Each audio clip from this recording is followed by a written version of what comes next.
Ed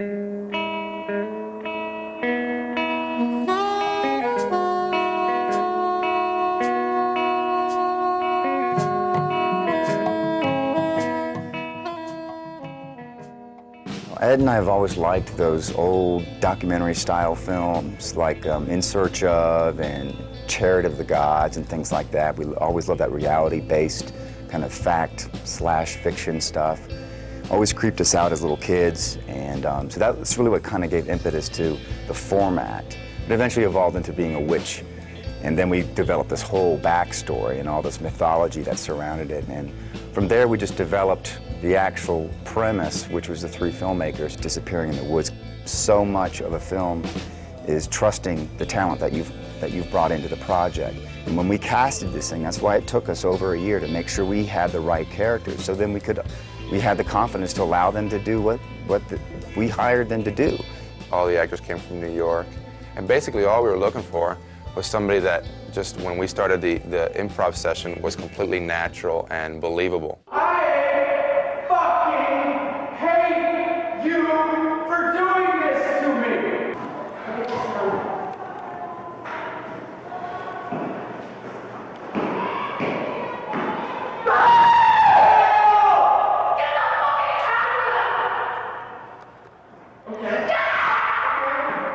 They didn't want any acting. That's what they said at the auditions, and they wanted Josh, Heather, and Mike to go into the woods and believe in the circumstances. We just wanted to take them on this journey and hope that they were talented enough to deliver something that we couldn't have come up with, using conventional filmmaking techniques. We knew that we were going to put them through a lot, and it was always walking that line between what was reasonable and unreasonable. And it's like we need to push them as much as we can to tap into those places in their character and their own pasts and emotions to capture that on film. They were just so incredibly well prepared. There was nothing that they didn't give a thought to before we got out there. Yeah. And that's why we were able to feel safe enough to be able to act and to be able to pursue the characters' storylines, because we knew that we weren't going to die. Don't worry about the logistics of you being out there as a person. We'll take care of you as a person.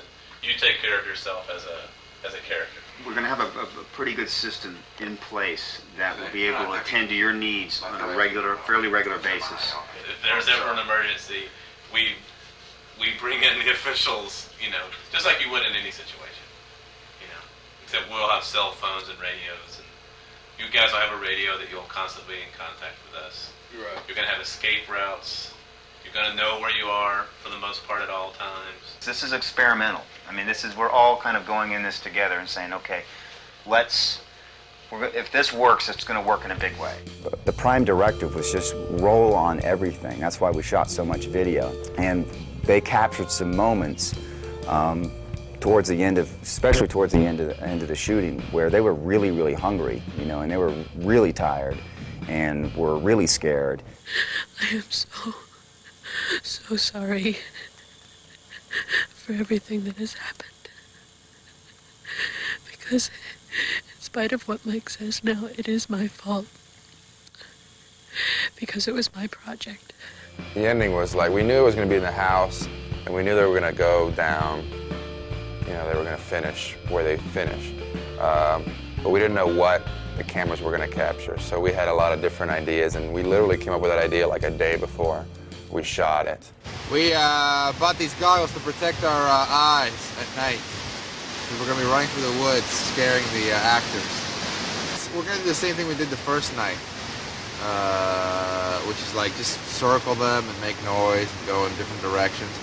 And then tomorrow night is the big night. Hell no. We have a couple of ghosts out there, and they run out of the tent. It's a big night. And kids' voices. When we rounded that bend around that last leg of trees, we didn't know what we were getting into at that point. My direction said, when you hear a noise, when you wake up and hear a noise tonight you will follow the noise with the video camera. So we followed the noise, and we came, we're winding through trails, and we came around this big, huge bush, and there's this disgustingly old just freaky looking house. We're up all the way upstairs and I hear Josh's voice coming from all the way downstairs. So I take off. My direction was to abandon Heather and go first. And I fly down the stairs, and I mean, that was terrifying, just rounding the bend, going around the corner to go down to the basement. And you get to the basement, and it's all like dirt, you know, and like old stones, and I turn the corner, and they decked me. And I'm like bawling at this point, because I don't know what the hell's going on. I know it's the final, like a whole week of everything just hit me right in the gut, and it just like all released. We wanted to keep the end the same as, you know, the rest of the film. Yeah, Real kind of ambiguous, yeah. So people could kind of walk away and have their own interpretations of what took place.